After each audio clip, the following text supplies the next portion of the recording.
El teléfono sonó justo cuando estaba colando el café de la tarde. Pensé que sería Soraya como cada miércoles para contarme alguna novedad del barrio o criticar a los nuevos vecinos. Pero la voz al otro lado era seca profesional. Señora Eloísa Cárdenas, sí, ¿quién habla? Le llamamos del departamento de cobros del First Inland Bank. Lamentamos informarle que está usted 3 meses atrasada en su hipoteca por el monto de C$650.000.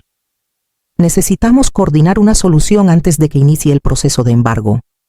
Por un momento creí que era una estafa. Me reí incómoda. Debe haber un error. Yo no tengo ninguna hipoteca. Hubo un breve silencio. El hombre aclaró la garganta. Señora, el préstamo fue aprobado en enero. La propiedad está ubicada en Redwood Lane, 3 Take Pub. 72, Santa Clarita. Usted aparece como titular principal. Solté la taza. El café se derramó sobre el fregadero, pero no lo miré. No conocía esa dirección. O al menos, eso pensé. Me quedé en silencio con el corazón golpeando en el pecho. Redwood Lane. Claro. Era la calle del fraccionamiento nuevo, donde Darío y Mariana se habían mudado hace poco más de 6 meses. Recordaba haber pasado por ahí en Uber para dejarle un pastel a mi nieta cuando estuvo enferma. Colgué sin escuchar el resto de la explicación de la gente. Caminé hasta mi escritorio, abrí la carpeta donde guardaba mis papeles personales y confirmé lo que ya sabía, nunca firmé nada. No compré ninguna casa. No solicité ningún préstamo, no tenía sentido. Pero el banco sí lo tenía. Ellos no llaman para bromear. Abrí mi viejo portátil y comencé a buscar información sobre el préstamo, la propiedad del banco. Mi nombre estaba enredado en un contrato de casi 3/4 millones. Y yo no sabía cómo, ni por qué, ni quién lo había hecho. Aunque en el fondo una sombra ya se formaba y tenía rostro conocido. Tenía que ir al banco en persona y tenía que hacerlo al día siguiente. A las 8:20 de la mañana ya estaba en la sucursal del First Inland Bank con el estómago revuelto y los dedos fríos. La recepcionista me pidió que esperara y durante esos 10 minutos observé cómo una señora salía feliz con unos papeles en la mano mientras yo temblaba con los míos vacíos. Me hicieron pasar a una oficina acristalada. El gerente, un hombre de unos 50 años con gafas y una sonrisa automática, se presentó como el señor Almonte. ¿Cómo puedo ayudarla, señora Cárdenas? Le conté lo ocurrido sin rodeos. Él frunció el ceño y tecleó algo en su computadora. En segundos sacó una carpeta del cajón. Aquí está su expediente hipotecario, dijo y lo deslizó hacia mí. Mis ojos recorrieron los documentos. Ahí estaba mi nombre completo, mi número de seguro social, mi dirección de siempre, incluso mi antigua oficina en la biblioteca. Había una firma que se parecía tanto a la mía que por un instante sentí vértigo. Esto no es mío, le dije bajando la voz. Él me miró con cautela. La documentación es sólida. Fue un préstamo aprobado en enero tras verificar ingreso anual de C$110.000 como consultora. Nunca he ganado esa cantidad. Estoy jubilada, contesté. Seguimos revisando el expediente. Había formularios, copias de supuestos talones de pago, incluso una carta de aprobación firmada con mi nombre. Todo lucía creíble. Todo menos mi verdad. Necesito una copia de todo esto, pedí al final tragándome la rabia. El señor Almonte accedió, pero antes de entregarme los papeles, me miró con seriedad. Señora, si usted no autorizó este préstamo, debería ir a la policía. Esto parece un caso de robo de identidad. Y uno bastante bien ejecutado. Salí del banco con una carpeta en las manos, pero sentía que llevaba un ataúd contra el pecho. Todo encajaba tan bien, tan cuidadosamente armado, que no podía haber sido obra de un extraño. Esto venía de alguien que sabía demasiado. Alguien muy cerca. Esa certeza me apretaba la garganta mientras tomaba el autobús de regreso a casa, sabiendo que lo peor apenas comenzaba. Esa misma tarde llamé a Soraya. Le pedí que viniera a casa con su lupa y sus anteojos viejos de contadora. Me escuchó sin interrumpir, solo con el ceño fruncido y los labios apretados.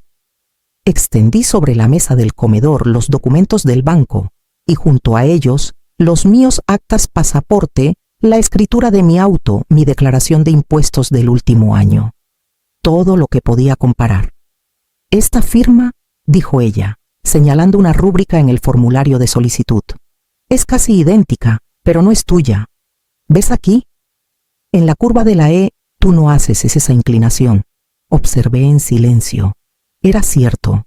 Pequeños detalles que una máquina no notaría, pero Soraya sí. También notó que el trazo parecía más lento, como si alguien estuviera imitando, no escribiendo naturalmente. Esto no es una estafa al azar, dijo. Esto lo hizo alguien que conoce cada número tuyo, tu historia laboral, incluso tus ingresos. Encendí mi portátil y accedí a mi cuenta de Equifax. Nunca antes había sentido la necesidad de ver mi historial crediticio. Ahora era como mirar una radiografía de un cuerpo golpeado. El puntaje estaba destrozado de 748 a 519. Había 3 tarjetas nuevas, una línea de crédito de C80.000 y 2 compras mayores a nombre mío, una camioneta y una reforma doméstica. Todo tenía menos de 8 meses. Todo era parte de un mismo esquema. Llamé al número de contacto de una de las tarjetas. Me pidieron confirmar mi correo asociado. Cuando lo escuché se me heló la sangre. eloisacardenas64@mail.com. El mío es eloisacardenas964@mail.com. Un simple detalle. Una trampa perfecta. Soraya no dijo nada por unos segundos. Luego me tomó la mano. ¿Quién ha tenido acceso a tu documentación personal, Eloísa? No tuve que pensarlo mucho. La única persona que había entrado a mi estudio sin pedir permiso, que sabía dónde guardaba mis cosas, que había ayudado a escanear mi pasaporte para un trámite médico de Aina meses atrás, era Mariana. Tragué saliva, sintiendo un ardor en el pecho que no era rabia solamente. Era traición, pura y cruda. Y ahora sabía a dónde tenía que ir primero. Lo llamé esa misma noche. Le pedí que viniera solo, sin Mariana, sin Aina, solo él y yo. No discutió. Llegó media hora después con cara de agotamiento o quizá culpa. No me saludó con beso ni con esa sonrisa medio torpe que solía tener de niño. Se sentó frente a mí en el comedor donde los documentos seguían sobre la mesa. ¿Qué es todo esto?, mamá preguntó con voz cansada. Empujé hacia él la carpeta del banco. No dije nada. Solo observé cómo leía, cómo tragaba saliva, cómo evitaba mirarme. No tardó mucho en rendirse. No era para hacerte daño, dijo por fin. Solo necesitábamos una solución rápida. Mariana dijo que con tu nombre lo aprobarían fácil, que luego lo pondríamos a nuestro nombre, que solo era mientras nos acomodábamos. Me quedé inmóvil. No lloré. No grité. Le dejé espacio para hundirse solo. Así que lo sabías todo, asintió sin levantar la cabeza. Sí, tú lo firmaste, pregunté sabiendo que no necesitaba la respuesta. No, lo hizo Mariana. Pero yo dejé que pasara. Yo también soy responsable, lo sé. Se frotó las manos inquieto. Luego me miró por primera vez desde que entró. Y ahí estaba la súplica que yo temía más que la traición. No vayas a la policía, mamá, por favor. Nos van a destruir. Mariana no sabía lo que hacía. Y yo tengo a Aina. No puedes hacernos esto. La furia me ardía en el pecho como una antorcha, pero no la dejé salir. Me quedé en silencio como quien observa a alguien cavar su propia tumba. Qué curioso, pensé. No me pidieron permiso para usar mi nombre, pero ahora me pedían permiso para evitar consecuencias. Ya hiciste bastante, Darío, dije con voz firme. Demasiado. Se fue sin más palabras. Cerró la puerta con cuidado, como si el ruido lo delatara. Yo me quedé sentada mirando el vacío, sabiendo que no había marcha atrás. Porque si yo no me defendía, nadie lo haría por mí. Y al día siguiente, puse la carpeta en mi bolso y fui a la comisaría. La oficina de delitos financieros no quedaba lejos, pero el camino hasta allí me pareció más largo que cualquier trayecto de mi vida. Apreté la carpeta contra el pecho durante toda la espera. No era miedo lo que sentía. Era una mezcla de vértigo, de duelo, de desarraigo, como si llevara en los brazos no papeles, sino los restos quemados de mi confianza. Me llamaron por mi nombre y me condujeron a una pequeña sala con una mesa metálica y 2 sillas. Entró una mujer de cabello recogido, gesto amable pero firme. Detective Lisette Rivera se presentó estrechándome la mano. ¿Cómo puedo ayudarla? Abrí la carpeta. Hablé con la voz justa para no quebrarme. Le conté todo, la llamada del banco, los documentos, el historial crediticio destrozado, las firmas falsificadas, el correo electrónico casi idéntico.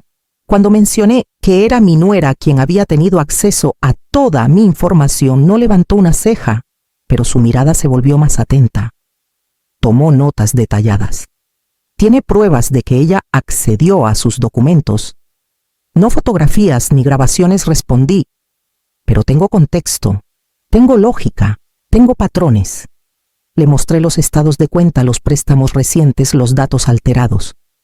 Me escuchó sin interrumpirme, con el tipo de respeto que no había sentido desde que trabajaba entre estanterías y niños de primaria.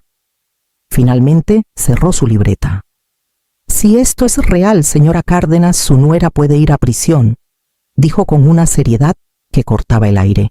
Esto no es menor. Estamos hablando de fraude, robo de identidad y falsificación. Asentí tragando saliva. Lo sé. Y no me alegra. La detective empujó hacia mí un formulario. Debe firmar aquí para abrir el expediente oficial. Tomé la pluma. Firmé sin temblar. Era mi firma, mi nombre real. No esa burda imitación que otros habían usado para endeudarse a mi costa. Era yo, por fin recuperando mi voz. Cuando salí del edificio sentí el sol en la cara. No era libertad lo que sentía, sino un tipo diferente de peso. Uno que al menos me pertenecía. Esa noche llamé a Soraya y le pedí que me acompañara a cenar. Tenía que hablar con alguien antes del domingo. Llegué con 10 minutos de adelanto, como siempre. Llevaba la carpeta amarilla en el bolso apretada contra mis costillas. No pesaba mucho, pero en mi conciencia era un ladrillo. Soraya me había preguntado si estaba segura de ir. Le respondí que no se trataba de seguridad, sino de dignidad. La casa de Darío olía a canela y carne horneada. Mariana salió a abrirme con una sonrisa fingida y los brazos extendidos. Eloísa, qué gusto, pasa. Aína está en el jardín con los primos. La seguí sin decir mucho. Me saludaron los demás entre abrazos y frases de cortesía, como si el mundo no estuviera a punto de girar en reversa. Mariana servía los platos, reía fuerte, hablaba de su nuevo trabajo remoto. Darío, en cambio, evitaba mi mirada todo el tiempo. Tenía los hombros hundidos como si llevara un abrigo de plomo invisible. Durante la cena fingí. Comí poco, observé mucho. Aina se acercó a mostrarme su dibujo. La abracé con ternura. Ella no tenía culpa de nada, pero todo lo que estaba en juego tenía su raíz en esa mesa, entre esas risas nerviosas y esas copas de vino que se llenaban demasiado seguido. Cuando sirvieron el postre, tarta de limón, me puse de pie. Con lentitud. Saqué la carpeta del bolso y la dejé sobre la mesa justo entre el jarrón de flores y la fuente con crema batida. Es un informe policial, dije sin elevar la voz. Silencio. Absoluto. Hasta los cubiertos dejaron de moverse. Las conversaciones murieron en seco. Nadie se atrevió a abrir la carpeta. Nadie se atrevió siquiera a tocarla. Mariana bajó la vista. Darío se quedó inmóvil como una estatua mal tallada. No dije más. Volví a sentarme con calma. Mi respiración era firme, mi espalda recta. Por primera vez en meses, yo era la única en esa mesa que no tenía miedo. Y lo que viniera después no me iba a sorprender. Porque el siguiente movimiento ya no me pertenecía a mí. Mariana fue la primera en moverse. Apenas logró recomponer su rostro en una expresión de confusión, medida de esas que parecen sacadas de una obra mediocre. Debe ser un error, dijo intentando una sonrisa. No entiendo por qué traes eso aquí, Eloísa. La miré con calma, con una serenidad que me quemaba por dentro. La dirección registrada en el préstamo Redwood Lane 3472. Tu casa. Ella abrió la boca pero no respondió. La firma en el formulario bancario fue falsificada, pero con acceso a mis documentos personales. El IP de la solicitud coincide con el de tu red doméstica. También los movimientos bancarios coinciden con compras hechas desde tu cuenta conjunta con Darío. Todo está en ese informe. Todo. Los padres de Mariana sentados frente a mí palidecieron. El señor Alfonso bajó la vista. Lucía, su esposa, fingió ver su copa como si en ella hubiera respuestas. Nadie dijo una palabra. Nadie defendió a nadie. Mariana entrecerró los ojos y por un segundo creí que gritaría. Pero en lugar de eso, suspiró y se encogió de hombros. Estás exagerando. Fue una solución temporal. Nada de esto tenía que escalar así. Volteé hacia Darío. Seguía en silencio. La vergüenza le cubría el rostro como una nube espesa. Apretó los puños sobre la mesa. Finalmente habló. Lo hicimos, pero era solo por unos meses. Íbamos a regularizarlo. Pensamos que no te afectaría. No le respondí. No hacía falta. Me levanté despacio. Nadie intentó detenerme. La carpeta seguía sobre la mesa abierta como una herida. Caminé hasta la puerta sin volver la vista atrás. Atrás quedaba un comedor lleno de gente que alguna vez consideré mi familia. Gente que había callado, permitido disfrazado. Salí al aire frío de la noche y cerré la puerta con cuidado, como si todavía algo dentro mereciera respeto. Pero en ese momento supe que lo que se había roto no era solo la confianza. Era la columna entera de una historia que construí durante años. Y lo que debía hacer ahora era levantarme sobre otras bases, incluso si eso implicaba dejar mucho atrás. La primera llamada de la detective Rivera llegó un lunes por la tarde. Su voz sonaba grave, aunque serena. Señora Cárdenas, ya citamos a la señora Mariana y al señor Darío para declarar esta semana. Le informaré los avances conforme se desarrollen las diligencias. Asentí aunque ella no pudiera verme. Colgué el teléfono y lo dejé sobre la mesa como si quemara.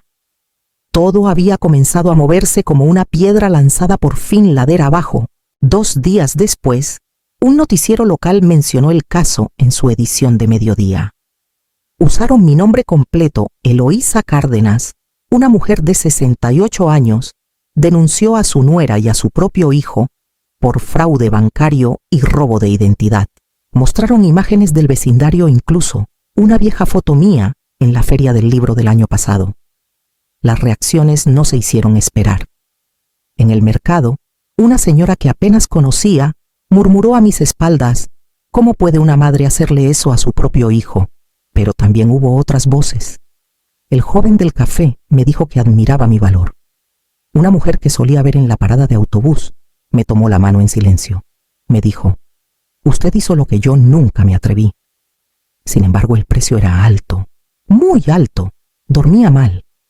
Me despertaba en medio de la noche repasando cada decisión, cada palabra. En el banco comenzaron los trámites para revertir los créditos y limpiar mi historial. Pero el daño estaba hecho.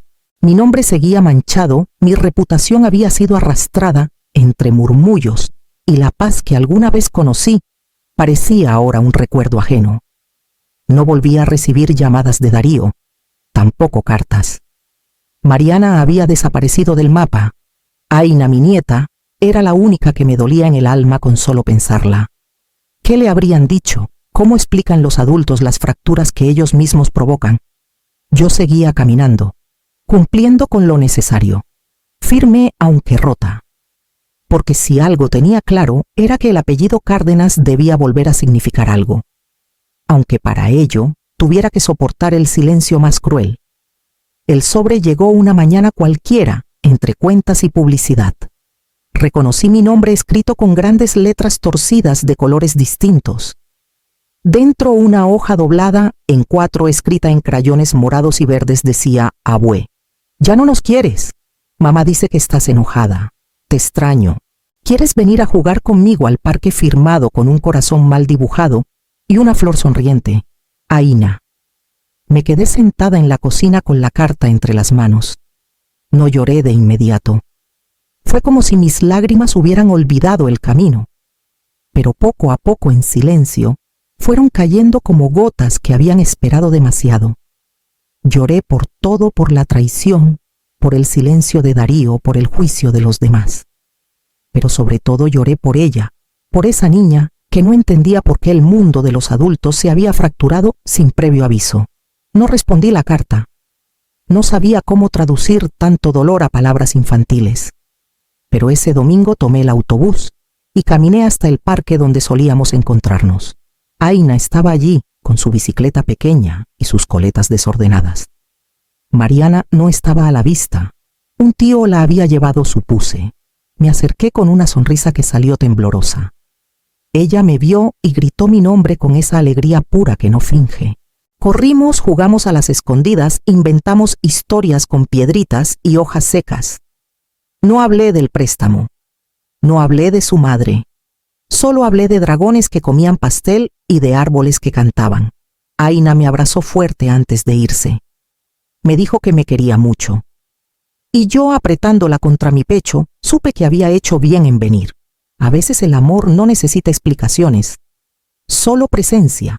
Y aunque no podía protegerla de todo, al menos podía seguir siendo un refugio cuando el mundo le quedara grande. El día que firmé los papeles de mi nueva casa, llevé un vestido azul cielo y mis zapatos más cómodos. La notaria me ofreció una pluma y por primera vez en muchos meses no temblé al escribir mi nombre. Eloísa Cárdenas, con cada letra bien marcada sin miedo. Cuando terminó el proceso miré los documentos y sentí algo que no reconocí de inmediato: dignidad. No era una mansión ni una casa nueva. Era modesta, con un jardín algo seco al frente y una cerca que necesitaba pintura. Pero era mía, sin trampas, sin sombras, sin deudas que no firmé. Mía. Con parte de la restitución que logré tras meses de gestiones, compré pintura, herramientas y un par de bugambilias para el frente. Me pasé una tarde entera plantándolas bajo el sol tibio, con la tierra entre las uñas y la espalda sudada. Me sentía viva. Luego, con cartón reciclado y letras firmes, fabriqué un pequeño cartel que clavé justo junto al buzón. Decía: aquí vive alguien que se defendió. No era para los vecinos. Era para mí, para recordarme cada día que aunque me rompieron también me levanté. La herida seguía allí. No había día en que no pensara en Darío, en la voz de Mariana fingiendo inocencia, en la mirada de los que me juzgaron sin preguntar. Pero la herida, aunque profunda, ya no sangraba. Una tarde Aina vino a visitarme. Su padre no la acompañó, pero alguien la dejó en la esquina y ella corrió hasta mi puerta con su mochila rosa.